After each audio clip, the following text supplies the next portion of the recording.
அன்பு நண்பர்களே, வணக்கமெல்லாம் வல்ல இறைவன் அன்னை மரியாள் வழியாக இன்றும் என்றும் நம்மை வழிநடத்துவராக. டிசம்பர் மாதம் 3ஆம் நாள் புனித பிரான்சிஸ் சவேரியார் மறைப்பணியாளர், இந்தியாவின் பாதுகாவலர் பெருவிழா.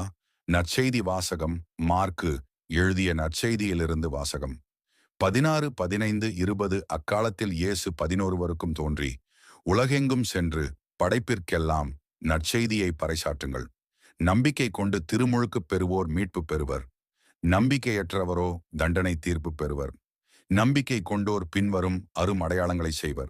அவர்கள் என் பெயரால் பேய்களை ஓட்டுவர், புதிய மொழிகளை பேசுவர், பாம்புகளை தம் கையால் பிடிப்பர், கொல்லும் நஞ்சை குடித்தாலும் அது அவர்களுக்கு தீங்கு இழைக்காது.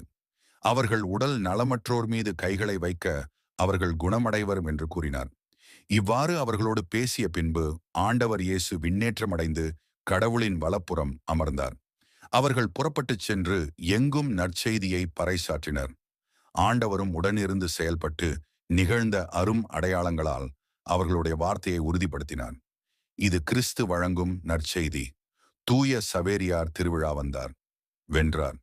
மத்தேயு 8, 5, 11. இறையேசுவில் இனியவாகளே, நம்பிக்கையோடும் ஆர்வத்தோடும் தூய சவேரியார் திருவிழா திருப்பலிக்கு தித்திப்போடு வந்திருக்கின்ற உங்கள் அனைவரையும் அன்போடு வரவேற்கின்றேன். இந்த நாள் உங்களுக்கு இனிய நாளாக இருக்கவும், நீங்கள் நல்ல உடல் நலத்துடன் வாழவும், உங்கள் வாழ்க்கை ஆசீர்வாதமாக அமையவும் உங்களை வாழ்த்துகிறேன். ஆண்டவரிடம் மன்றாடுகிறேன். உலகம் போற்றும் நமது இந்திய தாய் திருநாட்டில் கிறிஸ்தவ மதம் வளரவும் தழைக்கவும் வித்திட்ட பல மேலை நாட்டினர்களில் மிகவும் முக்கியத்துவம் வாய்ந்தவர் புனிதர் பிரான்சிஸ் சவேரியார்.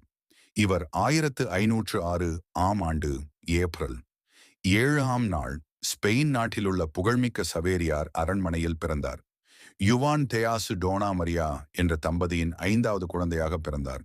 இவரது தந்தை யுவான் தெயாசு அந்நாட்டின் அரசவையில் நிதியமைச்சராக பணியாற்றி வந்தார். சட்டவியலில் முனைவர் பட்டம் பெற்றவர்.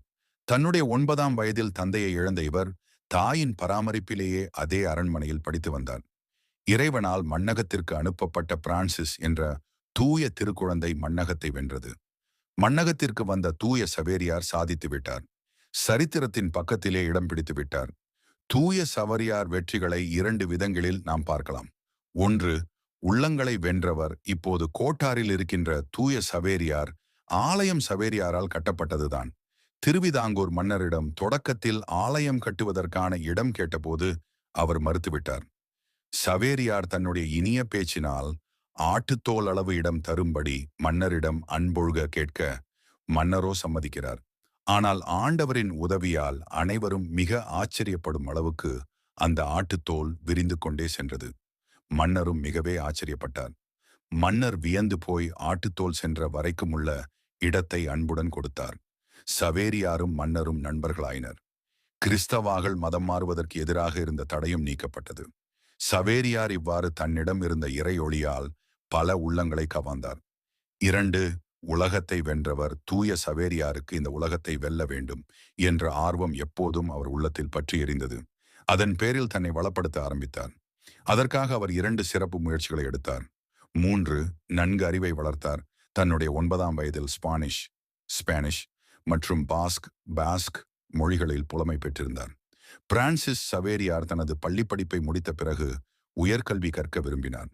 15 குழந்தை 25ஆம் ஆண்டு பிரான்சிஸ் சவேரியார் உலக புகழ் பெற்ற பிரான்ஸ் நாட்டின் பாரிஸ் பல்கலைக்கழகத்தில் தனது படிப்பை தொடர வீட்டை விட்டு வெளியேறினார்.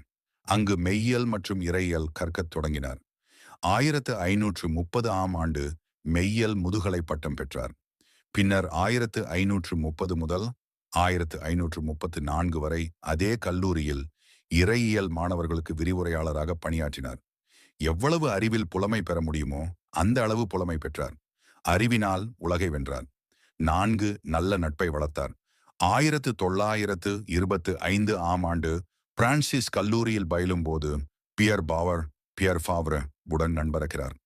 இந்த நேரத்தில் 39 வயது நிரம்பிய இனிகோ என்ற லோயோலா என்பவரை சந்திக்க சவேரியாருக்கு வாய்ப்பு கிடைத்தது. இனிகோ குருவாவதற்காக அதே கல்லூரியில் படிக்க சேர்கிறார். இனிகோ ஒரு முன்னாள் படைவீரர்.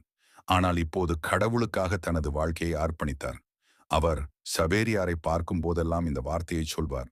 அதாவது, பிரான்சிஸ், ஒருவன் உலகமெல்லாம் தனதாக்கிக் கொண்டாலும் தன் ஆன்மாவை இழந்துவிட்டால் அதனால் அவனுக்கு என்ன பயன் என்பதே அந்த வாசகம். இந்த வார்த்தைகள் சவேரியாரின் மனதில் ஆழமாகப்பட்டது. ஒரு நாள் சவேரியார் தனது பணம், புகழ், பட்டம், ஆசை, ஆடம்பரம், உலக இன்பம் அனைத்தையும் துறக்க வேண்டும். தானும் ஒரு குருவாக வேண்டும். இறைமகன் இயேசுவின் பணியை, அவரது அன்பு, பாசம், பெருமை, இரக்கம், விட்டுக் கொடுக்கும் மனம் இவற்றை உலகமெங்கும் அறிவிக்க வேண்டும் என்ற அணையாத தாகத்தை பெற்றார். பின்னர் இவர்கள் இயேசு சபை என்னும் இயக்கத்தை தொடங்கினர்.